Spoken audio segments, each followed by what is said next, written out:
আবার আবার তুমি ওইসব ছাইপাশ গিলে এসেছো? চিৎকার করতে থাকে কাবেরী বিশুকে দেখে। যাব বাবা, পুরুষ মানুষ মদ খাবে এই প্রথম শুনলে নাকি? না, প্রথম শুনিনি, কিন্তু এই কটা দিন তো সামলে থাকবে নাকি? জানো তো আমাদের ওপর সন্দেহ আছে পুলিশের।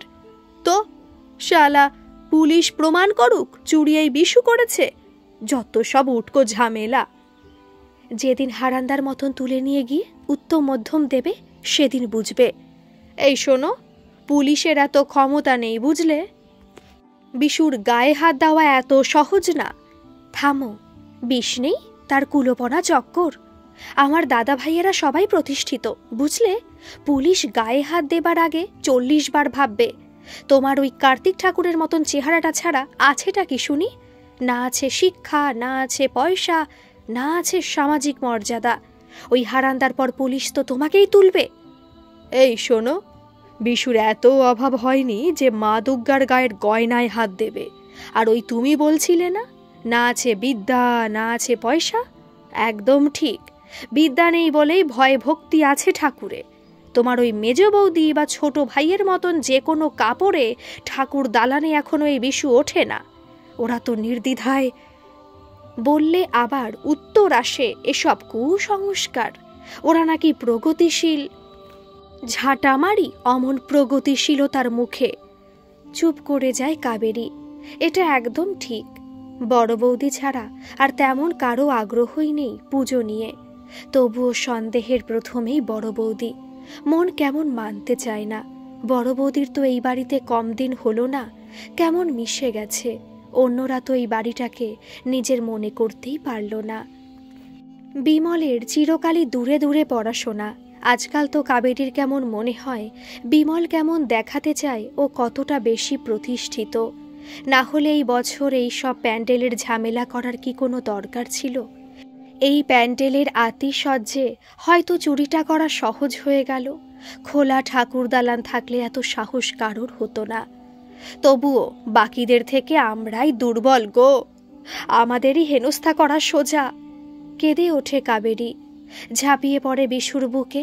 কাঁদতে কাঁদতেই বলে, যাই হয়ে যাক, আমি যে তোমায় ভীষণ ভালোবাসি গো, খুব ভালোবাসি।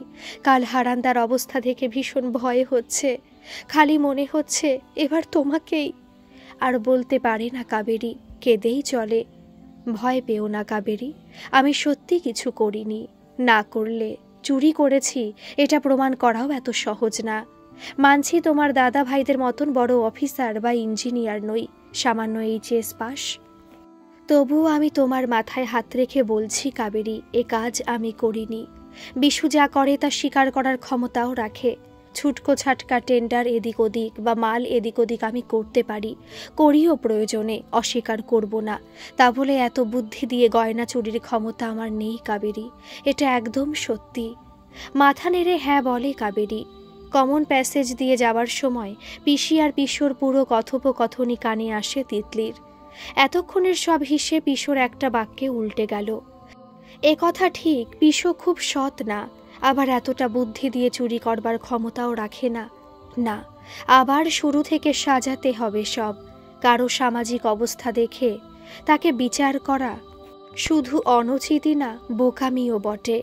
আবার ডায়েরি নিয়ে বসে তিতলি। তার মিনিট 10 মধ্যেই, চল চল এখনই দিদির কাছে, এখনই আয়। হিড়হিড় করে টানতে টানতে বাবানকে টেনে নিয়ে আসে তাতাই। কিরে, ওকে ওইভাবে টানছিস কেন? ওর লাগছে তো তাতাই, ছেড়ে দে। বলে ওঠে তিতলি। লাগছে লাগুক, তুই একদম ঠিক দেখেছিস দিদি। ওর একটা দামি স্মার্টফোন আছে, আমাকে দেখে লুকিয়ে রাখছিল, আমি দেখে ফেলেছি। এই দেখ দিদি। ফোনটা হাতে নেয় তিতলি। ব্র্যান্ডটা দেখে নেয়। না, এই ফোনটার অন্তত 18 থেকে 20 হাজার দাম তো বটেই। কে দিল ওকে এত দামি ফোন? পিসো। বাবানের দিকে সোজা তাকায় তিতলি, জিজ্ঞেস করে, কে দিল তোকে এই ফোন বাবান? বাবা। একটুও না ঘাবড়ে বলে বাবান। সত্যি? হ্যাঁ। আমি কিন্তু পিসোকে জিজ্ঞেস করব বাবান, তুই যদি মিথ্যে বলিস। একটু কড়া হতেই যাচ্ছিল তিতলি। যাও না, করো করো জিজ্ঞেস। হ্যাঁ, এটা বাবাই দিয়েছে, চলো এখনই বাবার কাছে। বাবানের কনফিডেন্স দেখে একটু দমে যায় তিতলি। এতটুকু একটা ছেলে কনস্ট্যান্ট মিথ্যে বলবে? এটা হয় না। এবার প্রসঙ্গ ঘোরায় তিতলি। কই, আমি তো ষষ্ঠীর দিন থেকে তোর হাতে এই ফোন দেখিনি। এটা তো একদম নতুন ফোন। আর কিনেই যখন তোকে দিয়েছে পিসো, এত লুকিয়ে পুকুর ঘাটে বসে ব্যবহার করিস কেন? এবারে মাথা নিচু করে বাবান। তারপর বলে, বাবা বারণ করেছিল, এটা বাবা সপ্তমীর দিন কিনে দিয়েছে। বলেছিল মাকে দেখাবি না, মাকে দেখালি মা চিৎকার করবে, নিয়ে নেবে ফোন, আর সাবধানে লুকিয়ে ব্যবহার করবি। আবার খটকা লাগে তিতলির। কেন লুকিয়ে ব্যবহার করতে বলল পিসো? ফোন কি লুকিয়ে ব্যবহার করার জিনিস নাকি? মানছি ক্লাস 8-এর ছেলের হাতে এত দামি ফোন বেমানান, তা বলে কিনেই যখন দিয়েছে সেটা লুকিয়ে রাখতে বলবে কেন? এটা তো খুব স্বাভাবিক না। তবে বাবানকে ছেড়ে দেয় তিতলি। ইশারায় ফোনটাও দিয়ে দিতে বলে। অনিচ্ছা সত্ত্বেও তাতাই দিয়ে দেয়, ছেড়েও দেয় বাবানকে। তিতলি লক্ষ্য করল ফোন পেয়ে আগে ফোন অফ করে দৌড় মারল বাবাই। রাগে গজগজ করতে করতে তাতাই বলে, ওকে যেতে দিলি কেন দিদি? ওকে ধরলেই পিসোও আসতো। মানে তো সোজা, পিসোই গয়না সরিয়েছে। হঠাৎ অনেক টাকা পেয়েছে, তাই মোবাইল কিনে দিয়েছে।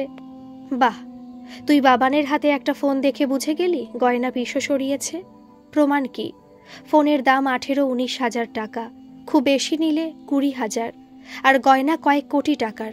দুটো হিসেব এক বলছিস? তবুও পিসোকে যদি চেপে ধরা যেত, ধরলে বলবে হ্যাঁ কিনেছি নিজের উপার্জনের টাকায়। পিসোর কি অ্যাকাউন্টে এইটুকু টাকাও নেই বলতে চাস? চুপ করে যায় তাতাই। আবার ভাবতে বসে তিতলি। বিজয়া দশমীর পর প্রায় 4 দিন কেটে গিয়েছে। আগামীকাল লক্ষ্মী পুজো। তদন্ত যে তিমিরে এসে তিমিরেই।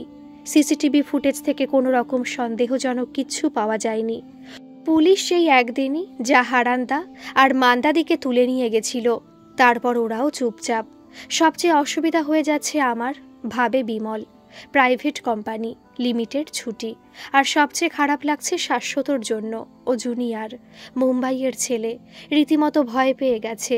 কাল তো শাশ্বতর মা ফোনে যথেষ্ট কান্নাকাটি করছিলেন, কিন্তু উপায় নেই। পুলিশ কিছুতে স্টেশন লিভ করবার পারমিশন দিচ্ছে না। বরদা মেজদার সরকারি চাকরি, খুব বেশি কিছু হলে ছুটি কাটা যাবে, কিন্তু চাকরির কিছু হবে না। কিন্তু আমার তো ছোটকা চায়ের প্লেট আর কিছু জলখাবার নিয়ে ঢোকে তিতলি। দেখে বিমল চুপচাপ বসে। ল্যাপটপ খোলা আছে বটে, কিন্তু মন সেখানে নেই। হ্যাঁ দে। ছোটকা বলে, কি গো, টেনশন হচ্ছে বুঝি? তা তো হচ্ছেই তিতলি। আমার একটা মাল্টিন্যাশনাল কোম্পানিতে চাকরি। এতদিন বিনা কারণে বাড়ি বসে আছি, এটা তো একটা নেগেটিভ ইম্প্যাক্ট ফেলছেই কেরিয়ারে। আরে পুলিশের মতো তদন্ত চালাতো, কিন্তু আমাদেরকে নজরবন্দি করে কি লাভ হলো বল দেখি? নিয়ম ছোটকা, ওরাও নিয়মের গেরোয়। আমি ওপর মহলে যোগাযোগ করেছি, ওরা দেখছে ব্যাপারটা। কি দেখবে? অন্তত আমাদের যাতে নিজ নিজ কর্মক্ষেত্রে যেতে দেওয়া হয়, সেই ব্যাপারটা। পরে প্রয়োজন হলে না হয় আসব। দেখো বলে মনে হয় না রাজি হবে। সাধারণ গয়না চুরি হলে রাজি হয়ে যেত, মাঝখান থেকে ওই অ্যান্টিক হারটা থাকায় যত বিপত্তি। ওরাও তাই বলছে, কিন্তু দেখ তিতলি, পুলিশ তো রবি ঠাকুরের নোবেল খুঁজিয়েও বের করতে পারল না। তা বলে কি শান্তিনিকেতনের সব স্টাফকে নজরবন্দি করে রেখেছে? নাকি ঠাকুর বাড়ির কেউ বাড়ি থেকে বেরোয় না? হ্যাঁ ঠিকই, তবে ইনিশিয়ালি কি করেছে তা কিন্তু আমরা কেউ জানি না ছোটকা। হ্যাঁ, তবে এটা তো ঠিকই, এভাবে তো আর আদি অনন্তকাল চলতে পারে না। এই নিষেধাজ্ঞা উঠবেই। হ্যাঁ, ওঠাতে হবেই, কিন্তু মাঝখান থেকে আমার আর শাশ্বতর চাকরিটা চলেও যেতে পারে। নতুন ফ্ল্যাট কিনেছি, মুম্বাইয়ে ফ্ল্যাটের দাম আকাশ ছোঁয়া তিতলি। কতগুলো টাকা করে যে মাসিক কিস্তিতে শোধ করতে হয় তোর কল্পনার বাইরে। সবে 2 বছর হলো, এখনো 18 বছর। সবই বুঝছি ছোটকা, কিন্তু আমি বুঝেই কি লাভ বলো? অন্যবার তো তুমি দশমীর দিনেই ফ্লাইট ধরো, আমরাই তো তবু খানিক দিন থাকি, ওই লক্ষ্মী পুজো অবধি। তাও তো গতবার নবমীতেই বেরিয়ে গেছিলাম, তাই না? খেয়াল পড়ছে না? ও হ্যাঁ, খেয়াল পড়ল বটে। যাকগে, এসব ছাড়ো। বলছি, তোমাকে একটা সুখবর শোনাতে এলাম। এই অবস্থায় সুখবর? বাবা, বল। ওঠাপড়া তো জীবনে আছেই ছোটকা, তা বলে জীবন তো আর থেমে থাকবে না, তাই না? তা ঠিক। কথোপকথনের মাঝে বিমলের মুঠোফোনটা বেজে ওঠে। কথা বলতে বলতে বাইরে চলে যায় বিমল। ল্যাপটপ তখনও খোলাই। একটু এদিক ওদিক দেখে নেয় তিতলি। না, কেউ কোথাও নেই।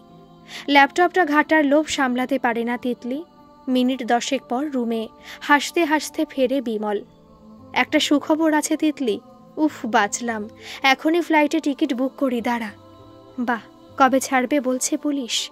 ওরা বলছিল লক্ষ্মী পুজোর পরের দিন। আমি বলেছি আজই। কিছু উচ্চবাচ্য করেনি।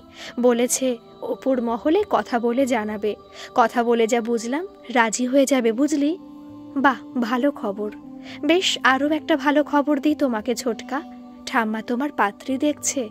একজনকে মোটামুটি পছন্দ, এই গ্রামেরই মেয়ে। ঠাম্মা তোমাকে বলতে বলল। ঠাম্মা তো ভেবেছিল তুমি আরও কিছুদিন থাকবে। তা যখন হচ্ছে না, তখন মনে হয় আজকালের মধ্যেই তোমাকে মেয়ে দেখতে বলবে। বাড়িতে একটা বিয়ে লাগবে ছোটকা। বিয়ে? তাও গ্রামের মেয়েকে? মায়ের সঙ্গে কি তোরও মাথাটা খারাপ হয়ে গেল তিতলি? তোকে অন্তত ম্যাচিওর্ড ভাবতাম। পাগল নাকি? ওসব বিয়ে সংসারের মধ্যে আমি নেই। আর করার ইচ্ছে হলে মেয়ে দেখে নেব। মাকে এত উতলা হতে বারণ করিস। তাই বুঝি? তা দেখা আছে নাকি কেউ? থাকলে বলো না, আমি রাজি করিয়ে দেব ঠাম্মাকে। চাপ নিও না। একটা দীর্ঘশ্বাস ফেলে বিমল। হ্যাঁ না কিছুই বলে না। উদাস চোখে বাইরের দিকে তাকায়। ঘর থেকে বেরিয়েই আসছিল তিতলি। হঠাৎ ছোটকার ডাকে পেছন ফেরে। তিতলি শোন। বলো ছোটকা। মাকে বলে দে বিয়ে করা আমার পক্ষে সম্ভব না। এখন কেন, কোনো দিনই নয়। আর যদি কখনো সম্ভব হয় তো নিশ্চয়ই করব। কেন ছোটকা? ধরে নে আমার নিজস্ব কিছু অসুবিধা আছে। এর চেয়ে বেশি আমি কিছু তোকে জানাতে পারবো না। জানাতে বাধ্যও নই। আমার মেয়ে দেখতে বা আমার হয়ে মেয়ে দেখতে যেতে বারণ করে দে। শুধু শুধু একটা পরিবারকে আশায় রাখা ঠিক না। ছোটকার শেষ কথাগুলো কানে বাজতে থাকে তিতলির। বিয়ে করা আমার পক্ষে কোনো দিনই সম্ভব না। কেন? কি এমন ঘটেছে ছোটকার জীবনে? কেন বিয়ের পিঁড়িতে বসতে চায় না ছোটকা? সেই তো, এটা তো ভেবেই দেখা হয়নি কোনো দিন। ছোটকার মতন এলিজেবল ব্যাচেলারের কেন বিয়ের প্রতি কোনো আগ্রহই নেই?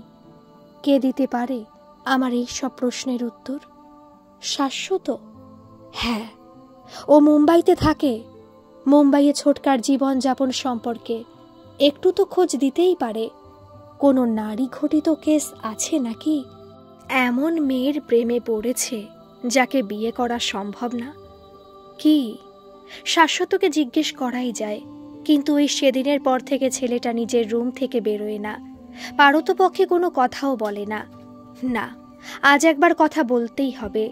ও না বলে আমিই বলবো। মনে মনে স্থির করে নেয় তিতলি। ইন্সপেক্টর সোমের সঙ্গে কথা বলে ওপরে নিজের ঘরে যায় তিতলি। দাদুকেও কথা দিয়েছিল লক্ষ্মী পুজোর মধ্যেও একটা সুরাহা করবেই। আগামীকাল লক্ষ্মী পুজো, কিন্তু চুরির সামান্যতম কিনারাও করা যায়নি। উপরন্তু ওপর মহল থেকে ওদেরকে অনুমতি দিয়ে দিয়েছে জায়গা ছাড়ার। সেটাও ইন্সপেক্টর সোমকে বলে লক্ষ্মী পুজো মানে আগামীকাল অবধি আটকেছে। এমন সময় তাতাইয়ের আবির্ভাব। কিরে দিদি, কিছু সন্ধান পেলি? কে করলো এই চুরি? একটা দীর্ঘশ্বাস ফেলে তিতলি উত্তর দেয়, না ভাই, পেলাম না। আমার দ্বারা ওসব গোয়েন্দাগিরিটিরি হবে না। সোম স্যার ঠিকই বলেছেন, অনভিজ্ঞ পকেটমার ধরা আর প্ল্যান্ড চুরি ধরা এক নয়। আমি সোম স্যারকে বলে দেব পারলাম না। আপনারা নিজেরা নিজেদের মতন করে পারলে ভালো, না হলে এটাও একটা আনসলভড মিস্ট্রি হয়েই থাকবে। এভাবে হেরে যাব আমরা দি ভাই? হ্যাঁ রে, পারলাম না। মাথা নিচু করে চলেই যাচ্ছিল তাতাই। হঠাৎই নিচে একটা শোরগোলের আওয়াজ কানে গেল। একটুও সময় নষ্ট না করে তাতাই আর তিতলি নিচে নেমে এলো। এসে দেখে কটা সন্ডা গন্ডা মার্কা লোক ঠাকুর দালানের একেবারে সামনে। কি ব্যাপার, কাকে চাই? জিজ্ঞেস করে তিতলি।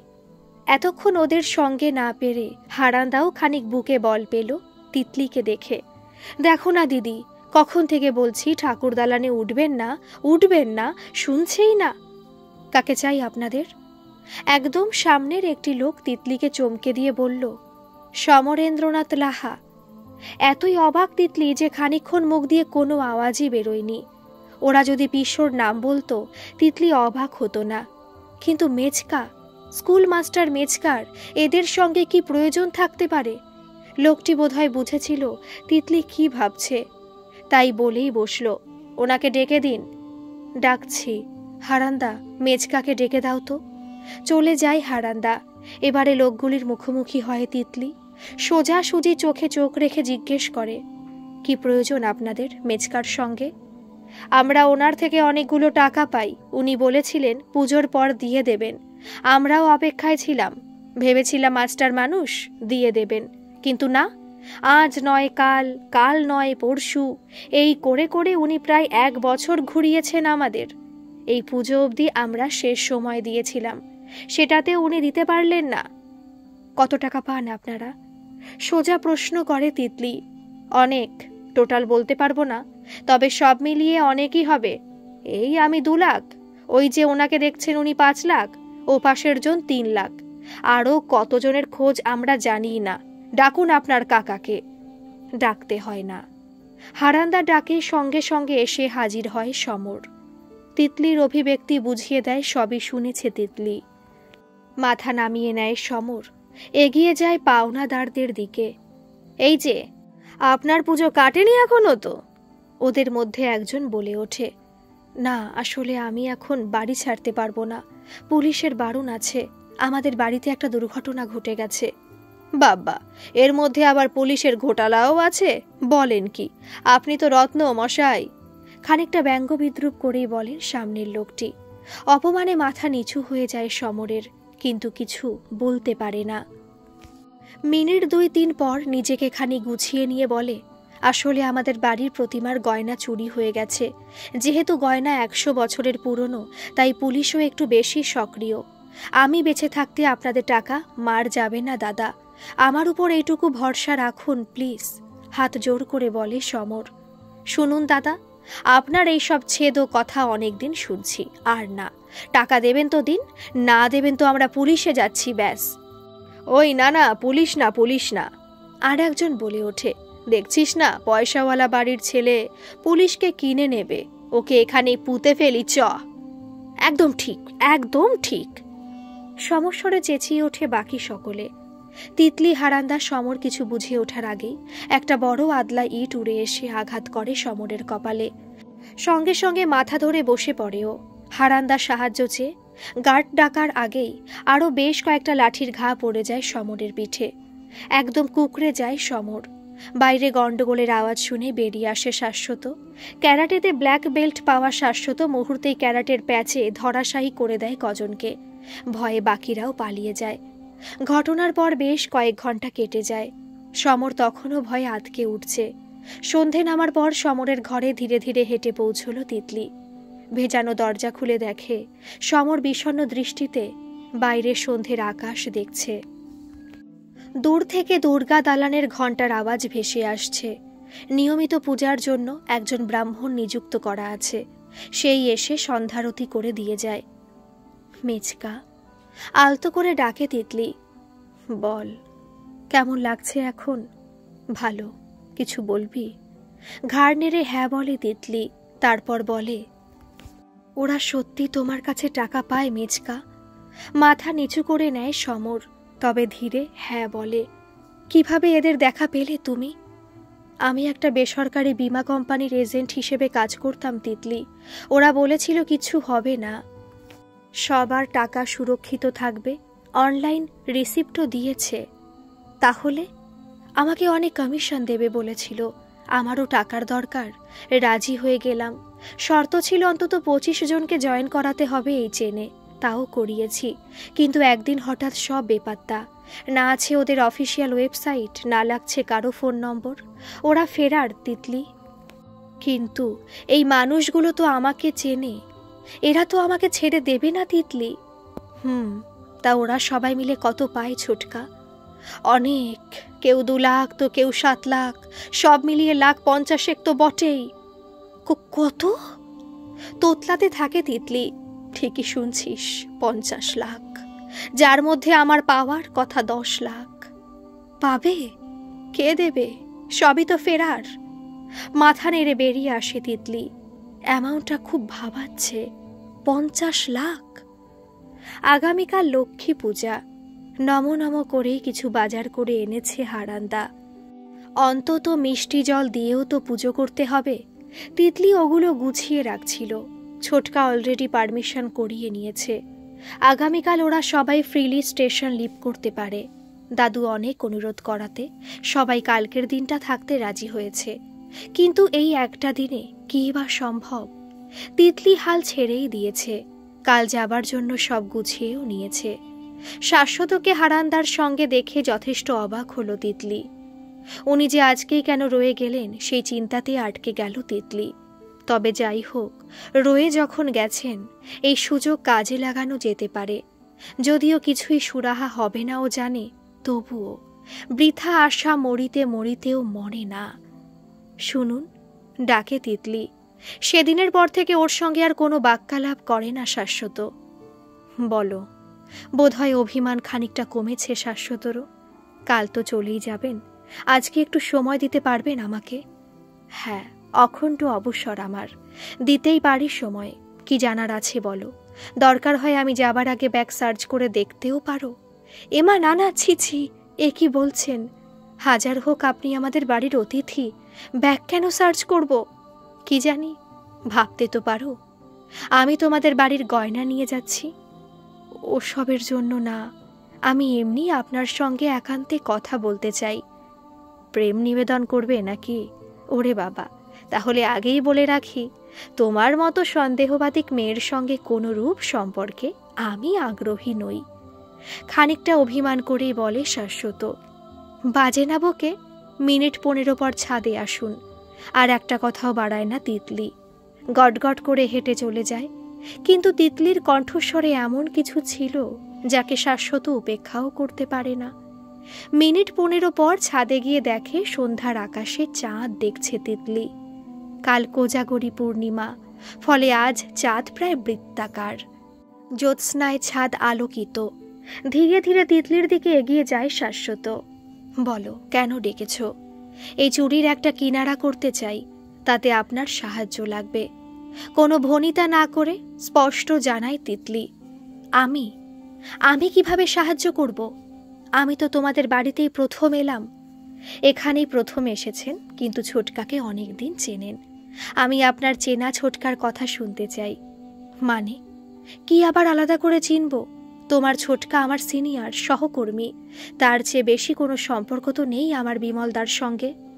নিশ্চয়ই অন্যান্য সহকর্মীদের তুলনায় আপনি একটু কাছের, না হলে আপনিও এত সহজ হয়ে এখানে আসতে পারতেন না। পারতেন কি? আমি মানুষটাই সহজে মিশি, খুব জটিল না। ছোটকার কি মুম্বাইয়ে কারো সঙ্গে অ্যাফেয়ার আছে? তিতলির হঠাৎ এই ধরনের প্রশ্নে একটু হোঁচট খায় শাশ্বত। একটু সময় নেয়, তারপর বলে, হঠাৎ এ প্রশ্ন করলাম কারণ ঠাম্মা ছোটকার মেয়ে দেখছে, কিন্তু ছোটকা বিয়েতে আগ্রহী নয়। কেন এটা? এমা, আমি কি করে জানবো? উনি বিয়ে কেন করবেন না? সেটা তো ওনার ব্যাপার, নাই করতে পারেন। কিন্তু আমার মন বলছে কারণ খুব সহজ না, আর কারণটা আপনি জানেন। কার সঙ্গে সম্পর্ক ছোটকার? ভয় পাবেন না, আমি কাউকে জানাবো না। এবার মাথা নিচু করে শাশ্বত। তারপর ধীরে ধীরে বলে, তোমার ছোটকা বিবাহিত। ঘরে বাজ পড়লেও এত অবাক হতো না তিতলি। তোতলাতে তোতলাতে জিজ্ঞেস করে, কি বিবাহিত? হ্যাঁ তিতলি, বিবাহিত। তবে তোমরা যে এসবের কিছুই জানো না তা আমি জানতাম না, জানলাম এই বাড়িতে আসার পর। এয়ারপোর্টে বিমলদাকে একলা দেখে একটু খটকা লেগেছিল। তারপর ভেবেছিলাম অবাঙালি বউ, হয়তো চাইনি শ্বশুর বাড়ি যেতে, বা তোমরা চাওনি। আমি আর মাথা ঘামাইনি ঠিক। অবাঙালি বউ? কবে বিয়ে করেছে ছোটকা? মাস 3 আগে। তবে মেয়েটির সঙ্গে সম্পর্ক অনেক দিনের। অনেক দিন মানে বছর 2 তো বটেই। আর কিছুই ঢুকছে না তিতলির কানে। ও শুধুই ভাবছে কেন ছোটকা জানালো না আমাদের, এত বড় একটা কথা জানালো না। খানিকটা নিজেকে গুছিয়ে নিয়ে বলে, মেয়েটির নাম কি? সুমন। টাইটেল বলতে পারবো না। আগে ঝুনঝুনওয়ালা ছিল। আগে ছিল মানে? বেফাস একটা কথা বলে ফেলেছে বুঝে আবার জিভ কাটে শাশ্বত। তারপর বলে, তিতলি, এই সব যদি বিমলদা জানতে পারে আমার অবস্থা খুব খারাপ হয়ে যাবে। জানবে না, নিশ্চিন্তে বলুন। আসলে তোমার ছোটকা যাকে বিয়ে করেছেন তিনি আমাদের অফিসের বেশ উঁচু পদে থাকা এক অফিসারের প্রাক্তন স্ত্রী। ওই জন্যই হয়তো তোমাদের জানায়নি বিমলদা। আর কানাঘুষো শুনেছিলাম ডিভোর্স এখনো হয়নি, মানে ফাইল করা আছে কিন্তু পায়নি। তাই ছোটকা জানায়নি আমাদের। হয়তো আইনি জটিলতা কাটলে জানাবে। আচ্ছা, ছোটকা থাকে কোথায়? কেন, বিমলদার ফ্ল্যাট আছে তো, আন্ধেরি থেকে একটু যেতে হয়, বেশ পশ এরিয়া। নিজের ফ্ল্যাট? ছোটকা তো ভাড়া থাকতো। এই ফ্ল্যাট ঠিক কবে কিনল? আমরা তো জানি নিজেরই ফ্ল্যাট। ভাড়া ছিল তো, কিন্তু বিয়ে করবার আগে বোধহয় কিনেছিল। জোর খটকা লাগে তিতলির। বিয়ের আগে? ছোটকা যে বলেছিল 2 বছর আগে। হ্যাঁ, বছর 2 আগেই তো শুনেছিলাম ছোটকার ফ্ল্যাটের কথা। আর থাকতে না পেরে জিজ্ঞেসই করে ফেলল তিতলি। আপনি ঠিক জানেন 2 মাস আগে? তাই তো জানি। অবশ্য ছোটকা অনেকদিন চাকরি করছে, কিনতেই পারে। তবে আমরা আরও আগে শুনেছিলাম। হ্যাঁ, সে হলেও হতে পারে। তোমরাই বোধহয় ঠিক জানো। বিমলদাই হয়তো অফিস কলিগদের পরে জানিয়েছে। সম্মতিসূচক মাথা নাড়ে তিতলি। কিরকম দাম হবে? আবার জিজ্ঞেস করে তিতলি। কিসের? ফ্ল্যাটের? তা কি করে জানবো, তবে আনুমানিক 2 কোটি তো হবেই। 2 কোটি? বাবা! বলে থেমে যায় তিতলি। আচ্ছা, ছোটকার জীবনযাত্রা কেমন মুম্বাইতে? কেমন আবার? যেমন হয় আর 5 জনের তেমনই। মাথা নেড়ে ছাদ থেকে নামতে থাকে তিতলি। ছোটকার বিয়ে, মেচকার দেনা, পিসোরও দেনা, দাদুর ব্যবসার অবস্থা ভালো না, বাবারও। আর ভাবতে পারে না তিতলি। আজ লক্ষ্মী পুজো, বাড়িতে তেমন করে পুজো করার ইচ্ছে কারোরই নেই। কোজাগরি পূজার সন্ধ্যের পর হয় তাই। আজকে জোগাড় করতে করতে সবাই নাজেহাল হয়ে যায়। কিন্তু এবছর তেমন কোনো জোগাড়ের তাড়াই নেই। ঠাকুর দালানটা মোটামুটি আলপনা দিয়ে ওপরে উঠে এলো তিতলি। হাতের কাজ অনেক। মা বাবা প্যাকিংয়ে ব্যস্ত। মেজকা, মেজো কাকি, ছোটকা সবাই। নিচে দিয়ে সিঁড়িতে ওঠার আগে একবার শাশ্বতর ঘরে উকি দিল তিতলি। সেও ব্যাগ গোছাচ্ছে। কোথাও যেন মনটা একটু হু হু করে উঠল তিতলির। এই ভদ্রলোকের সঙ্গে বোধহয় আর কোনোদিন দেখাই হবে না। কদিনে বেশ। কিছু বলবে? দূর থেকে তিতলিকে লক্ষ্য করেছে শাশ্বত। না। Packing complete? না হেল্প করব? না, হয়ে গেছে মোটামুটি। প্যাকিং মানে সেরকম কিছু তো আনিনি, একা মানুষ। তুমি বলো, রহস্যের কিনারা হলো কিছু? মাথা নেড়ে না বলে তিতলি। তারপর জিজ্ঞেস করে, আপনাদের ফ্লাইট কখন? আজ কখন বেরোবেন? আজ তো না, কাল ভোরে বেরোবো। ফ্লাইট না, ট্রেন। বেলা 10টায় ট্রেন। মোটামুটি 6টার মধ্যে বেরিয়ে যাব। আচ্ছা, সাবধানে যাবেন, ভালো থাকবেন। তুমিও ভালো থেকো। আর মাঝে মাঝে হোয়াটসঅ্যাপে মেসেজ করলে উত্তর দিও। দেব। একটু বিষণ্ণ মুখে বলে তিতলি। কিরে, কোথায় যাচ্ছিস? পাঞ্জাবি ঝাড়তে ঝাড়তে বলে বিমল। ঘরে। কেন, কিছু বলবে? না, ওই তোকে দরকার কিনা কোনো কাজে। মনে হয় না, সব করেই দিয়ে এসেছি। আচ্ছা যা, বলে এগিয়ে যায় বিমল। ছোটকা? হ্যাঁ। পাঞ্জাবিটা ঝেড়ে নাও, গোটা গায়ে শিমুল তুলো। ও হ্যাঁ, দেখ না, বালিশটা ফেটে গেল, বিমল বলে। আর কথা বাড়ায় না, নিজের ঘরে গিয়ে দৌড় আটকে দেয়।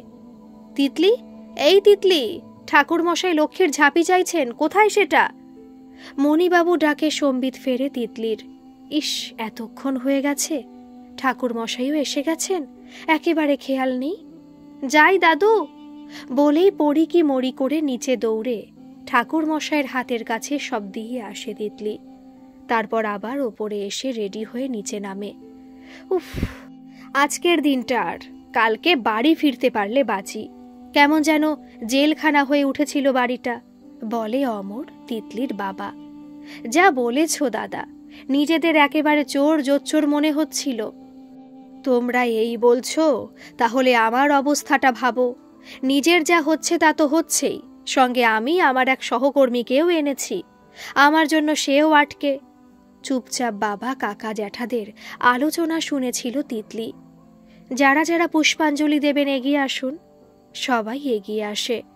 হঠাৎই দরজায় এক আগন্তুকের কণ্ঠস্বরে চমকে তাকায় সবাই। আমিও আছি ঠাকুর মশাই, পুলিশের উর্দিতে পুষ্পাঞ্জলি দেওয়া যাবে তো? বিলক্ষণ যাবে, এগিয়ে আসুন, ঠাকুর মশাই বলেন। বাড়ির সকলে অপার বিস্ময়ে তাকিয়ে দেখে সামনে মিস্টার অনিন্দ সোম, গেটের বাইরে পুলিশের ভ্যান। পুষ্পাঞ্জলির পর প্রসাদ বিতরণ করার সময় সোম স্যার বলেন, আপনারা সবাই একবার বৈঠকখানার ঘরে আসুন। মিনিট 10 মধ্যেই পরিবারের সমস্ত সদস্য হাজির হয়ে গেল বৈঠকখানার ঘরে। সবাইকে একবার দেখে নিলেন সোম স্যার। এবার তিতলির দিকে তাকিয়ে বলেন, শুরু করুন ম্যাডাম। প্রত্যেককে খানিকটা দেখে নেয় তিতলি আগে। টেনশনে প্রত্যেকের মুখ থমথমে, বাবাই থেকে মান্দাদি পর্যন্ত। হারান্দা তো কেঁদেই যাচ্ছে। মণিবাবু একদম স্থির হয়ে ইজি চেয়ারে বসে, সুধাময়ী দেবী সোফায়। বসুদার হাত পা কাঁপছে, তুলনামূলকভাবে খানিকটা স্থির মৃণাল। দুষ্টু মিষ্টুকে তিতলির পরামর্শে ঘরের বাইরেই রাখা হয়েছে। পিমনি পিসোর হাতটা ধরে বসেই আছে, কিন্তু তিতলিকে বলতে দেওয়ার প্রস্তাবে মণিবাবু ছাড়া বাকি আর সকলেই স্তম্ভিত। মণিবাবু এবার বলে ওঠেন, শুরু কর দিদি ভাই, তোর যা যা বলার আছে বল। শুরু করে তিতলি। আপনারা সবাই জানেন, দুর্গা প্রতিমার বহুমূল্য গয়না চুরি হয়ে গেছে। যে দেশে নোবেলের মতন পদক চুরি হয়ে যায় এবং তার কোনো কিনারা হয় না, সে দেশে একটা সাধারণ পরিবারে দুর্গা ঠাকুরের গয়না চুরি হয়ে যাবে এবং তা নিয়ে শোরগোল পড়ে গিয়ে সেই চুরির কিনারা হবে, এটা বোধহয় যারা প্ল্যান করেছিল তারা ভাবেনি। কিন্তু এখানে একটা ছোট্ট সমস্যা আছে। এক, এটা শুধুই আমাদের পারিবারিক সোনা না। তৎকালীন লর্ড তার আগের লর্ড কার্জনের ছবি সহ উপহার পাঠিয়েছিলেন দুর্গা প্রতিমার হারে। সমস্যা হয়ে গেল এই গিনি নিয়েই। আর দুই, আমি পড়ে গেলাম এই পরিবারের মাঝে, যার একটু হলেও গোয়েন্দাগিরির শখ এবং হার না মানার প্রবল ইচ্ছে শক্তি কাজ করে। যাই হোক, এবার আসি ঘটনায়। আমরা এসে পৌঁছালাম পঞ্চমীর দিন সকালে, ছোটকা এবং তার বন্ধু আগের দিন। সাধারণত 3 ভাই এলেই লকার থেকে গয়না আনা হয়। এবারেও তার অন্যথা হয়নি। গয়না পঞ্চমীর দিন বেলাতে এসেছে। ঠাম্মা অসুস্থ হয়েছে ষষ্ঠীর ভোর থেকে। অগত্যা গয়না পরানোর দায়িত্ব পড়ল বাড়ির বড় বউয়ের, বসুধা লাহা, এবং এর পুরোটা সুপরিকল্পিত। ঠাম্মা অসুস্থ হলে দায়িত্ব আমার মায়ের পড়বে, তুলনামূলকভাবে চোরের চোখে যিনি একটু কম বুদ্ধি সম্পন্না। ঠিকই আছে একদম। তাই খানিকটা হাই ডোজের ওষুধ খাইয়ে দিয়ে ঠাম্মাকে ওষুধ করিয়ে দেওয়াটা খুব কঠিন না। বয়স অনেক, ওষুধও একদম পরিকল্পনা মাফিকই কাজ করেছে। ঠাম্মা অসুস্থ হলো, হবারও দরকার ছিল, কারণ চোর চেয়েছিলেন যেভাবে হোক 4টে দিন কাটিয়ে দিতে। ঠাম্মার হাতে নকল গয়না পড়লে ষষ্ঠীর সকালেই জানা যেত গয়না বদল হয়ে গেছে। 1 মিনিট তিতলি, কি বলতে চাস তুই? গয়না আগেই বদল হয়েছে? ষষ্ঠীর সকালেই বদল হয়েছে? জিজ্ঞেস করেন অমরবাবু। আমি তো এখনো শেষ করিনি বাবা। না, গয়না ষষ্ঠীর সকালে বদল হয়নি, হয়েছে পঞ্চমীর রাতে, আনুমানিক ঠাম্মাকে ওষুধ দেবার ঘণ্টা খানেক পরে। মানে? ওই ঘরে তো বাবাও ছিল তিতলি। আমি ধরে নিলাম মাকে যদি অসুস্থ করে দেওয়াও হয়, বাবা তো ছিলেন। প্রশ্ন করেন সমর। সে প্রসঙ্গে পরে আসছি, আপাতত ঘটনা এগোনো যাক। ষষ্ঠীর দিন গয়না পরানোর পর পূজা আরম্ভ হলো। সব ঠিকঠাকই চলছিল। মাঝে সপ্তমীর দিনে ঠাম্মার ঝুমকো জোড়া উধাও হয়ে যায়। এই বিষয়ে তথ্য বোধহয় আমাদের পিসো দিতে পারবে, তাই না পিসো? মাথা নিচু হয়ে যায় বিশুর। আমতা আমতা করতে থাকে। আমি জানি পিসো, তুমি ঝুমকো চুরি করনি, কিন্তু জানো কে করেছে? তুমি বলবে না আমি বলবো? আবার মাথা নিচু হয়ে যায় বিশুর। আবার তিতলি শুরু করে। সপ্তমীর দুপুরে বাবান দাদু ঠাম্মার ঘরে ঢুকেছিল, কিন্তু ঠাম্মা বা দাদু কেউই তখন ঘরে ছিল না। সেদিন বিকেলে পড়বে বলে ঠাম্মা গয়নাগুলো বের করে রেখেছিল বিছানায়। ঝুমকোগুলো চোখে পড়েছিল বাবানের। কদিন ধরে বেশ কয়েকজন আজে বাজে বন্ধু হয়েছিল বাবানের। পিমনি বোধহয় সতর্কও করেছিল। সেই থেকে মা ছেলের যুদ্ধ বেঁধে যায়। বাবান মোবাইলের বায়নাটা বেশ কদিন ধরে জুড়েছিল, কিন্তু পিমনির শাসনে সেটা সম্ভব হয়ে ওঠেনি। ঝুমকোটা দেখে বাবান ভেবেছিল ওর মোবাইল হয়ে যাবে এতে, তাই পকেটে ভরে নিয়েছিল, কিন্তু শেষ রক্ষা হয়নি। পিসো কোনো কারণে সেই সময়ই ঘরে ঢোকে। বাবানকে ঝুমকো পকেটে ঢোকাতে দেখে খুব রেগে যায়। পিসো বাবানকে কথা দিয়েছিল মোবাইল পিসো দেবে, কিন্তু পরবর্তীকালে ও যেন আর কোনোদিন চুরি না করে। বাবান দিয়ে দিয়েছিল দুল, কিন্তু লোভ সংবরণ করতে পিসোও পারেনি। বাবান জানে না ওই দুল পিসো ঠাম্মাকে ফেরত দেয়নি, বদলে নিজের পকেটে নিয়ে নিয়েছে এবং বিক্রি করে দিয়েছে। কপাল খারাপ, তাই সেদিন সন্ধেবেলা আমরা যখন টোটো করে ফিরছিলাম, পিসো আমার চোখে পড়ে যায়। আমি স্পষ্ট দেখেছি একটা খাম পকেটে ঢোকাতে, এবং তার একদিন পরেই যথেষ্ট দামি ফোন জোটে বাবানের হাতে। বিশু, তুমি? কথা শেষ হয় না মণিবাবুর। কেঁদে মণিবাবুর পায়ের কাছে পড়ে বিশু। আমি লোভ সামলাতে পারিনি বাবা, কিন্তু আমি আমার ছেলের মাথায় হাত রেখে বলতে পারি বাবা, আমি মা দুর্গার গয়না নিইনি। হ্যাঁ, এটাও বিশু ঠিকই বলছে দাদু। ঠাম্মার ঝুমকো নিলেও মা দুর্গার গয়না কিন্তু সত্যি পিসো নেয়নি। আবার সবার দিকে ফিরে শুরু করে তিতলি। তো যা বলছিলাম, সপ্তমী অষ্টমী গোটা দিন কেটে গেলেও সন্ধ্যা আর কাটল না। আগুন ধরে গেল। এবার তো দুধ আর জল আলাদা হয়েই গেল। সোনার গয়না যে আসলে গিল্টি করা গয়না, সেটা পরিষ্কার হয়ে গেল। সবাই ভাবল গয়না মা সরিয়েছে। মাও নিজেকে নির্দোষ প্রমাণ করতে ব্যস্ত হয়ে পড়ল। কিন্তু চোর বুঝতে পারেনি পুলিশি তৎপরতা এত বেশি থাকবে। ফলে গয়না সরাতে পারলেও সেটা পাচার করতে পারেনি। এমনকি গয়না আসল না নকল সেটা পরখ করার সময়ও পায়নি। চট করে লুকিয়ে ফেলতে হয়েছিল। এদিকে পুলিশ যখন তখন সার্চ করছে, না, কেউ খুঁজে পায়নি। কিন্তু খুঁজে না পেলে কি হবে? চোর যে কিছুতেই সেটা যথাস্থানে পৌঁছে দিতে পারছে না। নজরবন্দি আমরা সবাই, যে কোনো মুহূর্তে ধরা পড়ে যাবার সম্ভাবনা প্রবল। এই অবস্থায় নজরবন্দি উঠল এবং অবশেষে বাড়ি ছাড়ার ছাড়পত্র মিলল। হাঁপ ছেড়ে বাঁচল সবাই, চোরও। এবার গয়না নিশ্চিন্তে পাচার করা যাবে। কিন্তু চোর বোধহয় ভাবেনি তার আগের সন্ধ্যাতেই আমি ধরে ফেলব। তার মানে গয়না এখনো বাড়িতেই আছে বলতে চাও? প্রশ্ন করে মৃণালিনী। আছে মেজো কাকি, গয়না শুধু বাড়িতেই নেই, সবার চোখের সামনে আছে। কিন্তু এমন জায়গায় আছে যেটা চট করে আমরা কেউ সন্দেহ করব না। কোথায়? তাহলে গয়না বের করে দিচ্ছ না কেন?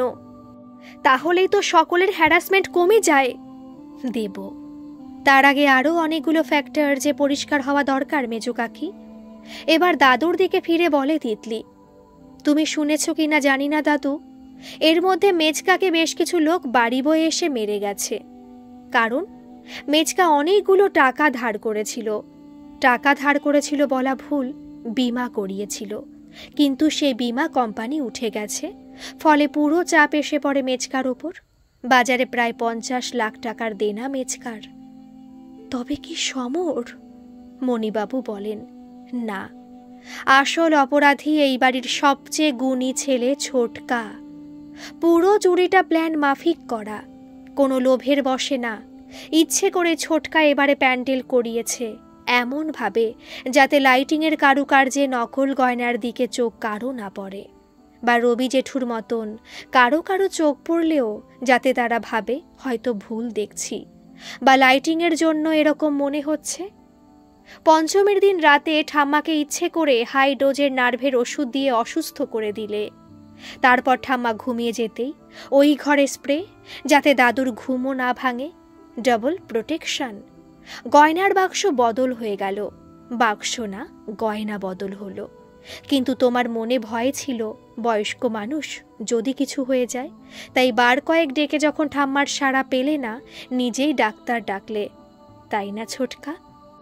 তোমার ছোটকাকে তোমার কখন সন্দেহ হলো তিতলি? অনিন্দ সোম জিজ্ঞেস করেন। সত্যি বলতে কি, গোড়া থেকেই। সারা জীবন ঘরের কাজে যে ছোটকাকে দেখতে পাওয়া যায় না, সেই ছোটকা এবারে যেন বেশি সক্রিয়। পুলিশি নজরদারিটা ছোটকা চায়নি। বাবার আর মেজকার চাপাচাপিতে মেনে নিয়েছিল। ভেবেছিল বর্ধমানের গ্রামের সিভিক পুলিশ বিশেষ কিছু ধরতে পারবে না, থাকুক। সব কিছুতে না বললে আবার সন্দেহ হবে। তবে দুটো মারাত্মক ভুল করে ফেলেছিল ছোটকা। এক, শাশ্বতবাবুকে সঙ্গে করে আনা। নিজের যখন এত বড় একটা কাজ করার পরিকল্পনা ছিল, সঙ্গে করে ওনাকে নাই আনতে পারত। উনি ছিলেন বলেই ছোটকাকে ধরা এত সহজ হয়ে গেছে। দুই, ট্রেনের টিকিট কাটা। যে ছোটকা মুম্বাই ফেরার জন্য পাগল হয়ে যাচ্ছিল, সে ছাড়পত্র পেয়েও কেন ফ্লাইটে টিকিট না কেটে ট্রেনের টিকিট কাটল?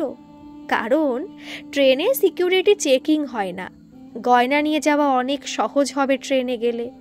তাহলে তুমি যে বললে গয়না বাড়িতেই আছে, জিজ্ঞেস করে শাশ্বত। আছে তো, গয়না বাড়িতেই আছে, কারণ চোরের ওপর বাটপাড়ি হয়েছে। মানে ছোটকা চুরি করেছে, তবে সেটা নকল গয়না, আসল গয়না ঠাম্মা মাকে দেয়নি। এই বিষয়ে আমাদের দাদু খানিক আলোকপাত করতে পারবে, বলো দাদু। হ্যাঁ, আমি একটা নকল সেট বানিয়েছিলাম।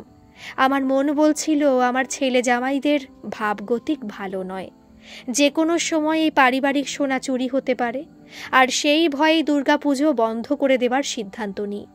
ব্যবসা বাঁচাতে পারিনি, বাড়িটার গয়নাগুলো বাঁচাতে চেয়েছিলাম। আমার আর সুধার কিছু হয়ে গেলে ওই গয়না থাকবে না, এটা আমার বুঝতে বাকি ছিল না। তাই নকল এক সেট করিয়ে আসলটা লুকিয়ে ফেলেছিলাম। আর এ বিষয়ে আমার কোনো অনুশোচনা নেই। অবাক হলাম যখন আমার ধারণাই সত্যি হলো, গয়না চুরিই হলো। আমি প্রথম দিনেই বুঝেছিলাম আমি যে গয়না গড়িয়েছিলাম সেই গয়না এটা নয়, এটা অন্য কোনো সেট।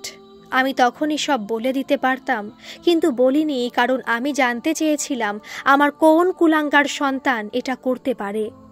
বলেন মণিবাবু। নকল গয়নাকে আসল গয়না ভেবে ছোটকা যে পঞ্চমী রাতেই সেটা বদলে দিয়েছে দাদু, বলে তিতলি। তাহলে আসল গয়না কোথায় মণিবাবু? জিজ্ঞেস করেন মিস্টার সোম। যে আপনাকে এতগুলো তথ্য দিল, আমার বিশ্বাস সে জানে আসল গয়না কোথায়। গয়না সেই আপনাকে খুঁজে দেবে, তাই না দিদি? স্মিত হেসে বলেন মণিবাবু। দেব দাদু, তবে এই কাজটা তুমিও ঠিক করনি। একই পাপে কিন্তু তুমিও দোষী দাদু। তোমার উদ্দেশ্য মহৎ থাকলেও পথটা ভুল। না দিদি, আমি একেবারেই ঠিক করেছি, আর তার প্রমাণও পেয়েছি।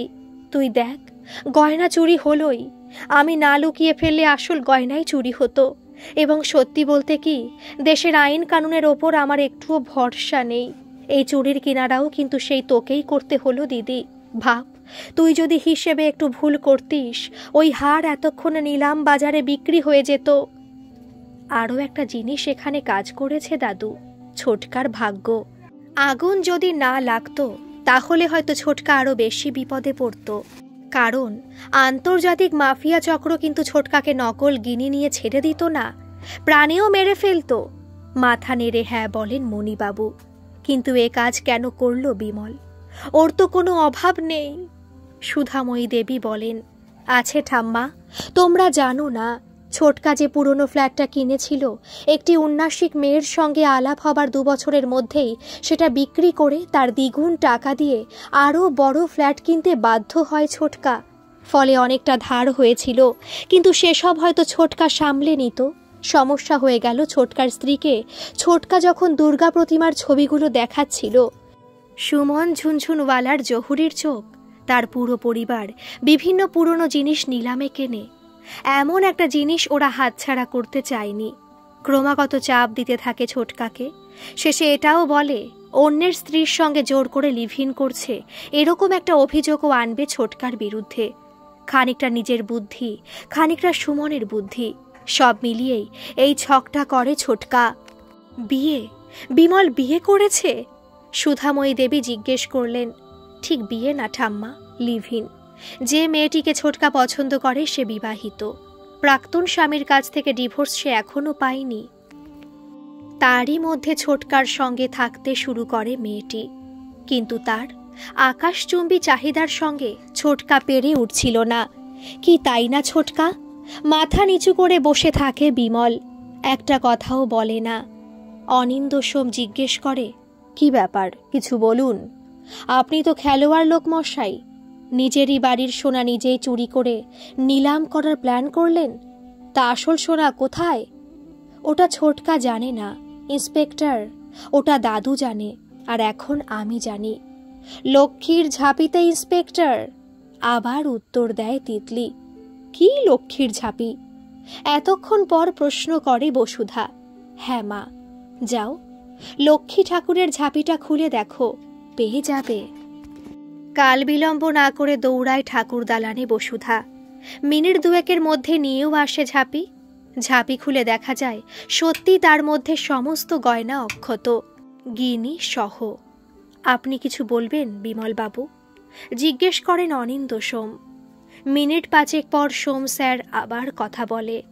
তাহলে মনীন্দ্রনাথ বাবু, আমি নিয়ে যাই আপনার কনিষ্ঠ পুত্রকে? মাথা নেড়ে সম্মতি দেন মণিবাবু। এবার তিতলি এগিয়ে আসে দাদুর দিকে। দাদু, একটা কথা বলবো? বল দিদি। তুমি তোমার ডায়েরি উইথড্র করে নাও দাদু। ছেড়ে দাও ছোটকাকে, ক্ষমা করে দাও। দাদু দেখো, চুরি তো হয়নি, আর অন্য দিক দিয়ে দেখতে গেলে চুরি তো তুমিও করেছ। না, নিয়েই যাক ওকে। সুধাময়ী দেবী বলেন, ঠাম্মা দেখো, শেষ পর্যন্ত চুরি কিন্তু হয়নি। এ কেস কিন্তু হবে না, ঢিসমিস হতে বাধ্য। হ্যাঁ, ছোটকার খানিক হয়রানি হবে, একবার ক্ষমা করে দাও না ঠাম্মা। মাথা নেড়ে সম্মতি জানান সুধাময়ী দেবী। ইন্সপেক্টর সোম চলে যেতে গিয়েও থেমে গেলেন। তারপর তিতলির উদ্দেশ্যে বলেন, একটা শেষ প্রশ্ন তিতলি, তুমি কি করে জানলে গয়না ঝাঁপিতে আছে? দাদু বলেছিলেন? স্মিত হাসে তিতলি। না, বলেননি, হিন্ট দিয়েছিলেন। ঠাকুরমশাই আসার পর আমাকে ঝাঁপিটা নিয়ে আসতে বলেছিলেন পুজোর জন্য। দাদু জানতেন ঝাঁপি হাত দিয়েই আমি বুঝতে পারবো ওটা ভারী, আর তাছাড়া পরিষ্কার না করে ওটাকে আমি পুজোর কাজে দেবও না। সুতরাং ঝাঁপি আমার হাতে পড়লে আমার ষষ্ঠ ইন্দ্রিয় আমাকে ঠিকই বলবে এখানেই আছে অমূল্য রতন। কি তাই তো দাদু? হেসে বলে তিতলি। মাথা নেড়ে সম্মতি জানান মণিবাবু। থমথমে আবহাওয়ার মধ্যেই কোজাগরি পূর্ণিমাতে খাওয়া দাওয়া সেরে ঠাকুর দালানে চুপচাপ বসেছিল তিতলি। চাঁদের জ্যোৎস্নায় চারিদিক দুধ সাদা। Hello lady Sherlock Holmes. Shashwata ডাকে পেছন ফিরল তিতলি। কটা প্রশ্ন ছিল। বলুন। এক, আপনার দাদু যে আসল গয়না সরিয়ে ফেলে তার জায়গায় নকল গয়না রেখেছেন, এটা আপনি কবে জানলেন? কি করে সন্দেহ হলো এটা? প্রথমত, একদম প্রথম থেকেই দাদু নির্লিপ্ত। এত টাকার সোনা খোয়া যাবার পর সেটা থাকার কথা নয়। খুব একটা চিন্তিত দাদুকে কোনো দিনও দেখায়নি, এটা আমার নজর এড়ায়নি। দ্বিতীয়ত, হারান্দাকে যেদিন তুলে নিয়ে গেল আমি দাদুর চোখে জল আর অসহায়তা দেখেছিলাম। কোথাও যেন দাদু জানে হারান্দা নির্দোষ। কি করে জানলো দাদু? বেশ, দ্বিতীয় প্রশ্ন, তোমার ছোটকা কোথায় নকল গয়না লুকিয়েছিল? হাসে তিতলি। বালিশের ভেতরে। বালিশের ভেতরে গয়না ঢুকিয়ে সেলাই করে দিয়েছিল, কিন্তু খেয়াল করেনি স্টিচটা ঠিকমতো হয়নি। তোমার কখন নজরে এলো? যেদিন ছোটকার ঘরে ল্যাপটপ ঘাঁটছিলাম, ওই বালিশটায় হাত পড়ে গেছিল। একটু অন্যরকম অনুভূতি হয়েছিল, তবে শিওর ছিলাম না। আজ হলাম যখন ছোটকার পাঞ্জাবিতে তুলো দেখলাম। গয়নাগুলো বের করে ব্যাগে রেখেছিল বোধহয়। বেশ। 3, ঝুনঝুনওয়ালার নাম ছাড়া আর কোনো ইনফো তো আমি তোমাকে দিইনি, তাহলে তুমি জানলে কি করে ওর পরিবারের অ্যান্টিক জিনিস কেনার ব্যবসা? ধুর, নামই যথেষ্ট। বাকি ইনফরমেশন আজকাল ফেসবুকেই পাওয়া যায়। ফেসবুক? হ্যাঁ, ছোটকার প্রোফাইল থেকে ওই মেয়েটিকে খুঁজে ওর প্রোফাইল ঘাঁটছিলাম। অনেক অ্যান্টিক জিনিসের ছবি দেখলাম, সঙ্গে আমাদের বাড়ির গিনিটাও। এ কে রে, যেটা চুরি করবি তার ছবি ফেসবুকে দিয়ে রেখেছিস? উফ, ভাগ্যিস দিয়েছে। ও এই বোকামিটা করেছে বলেই না আমার পক্ষে ধরা সহজ হলো।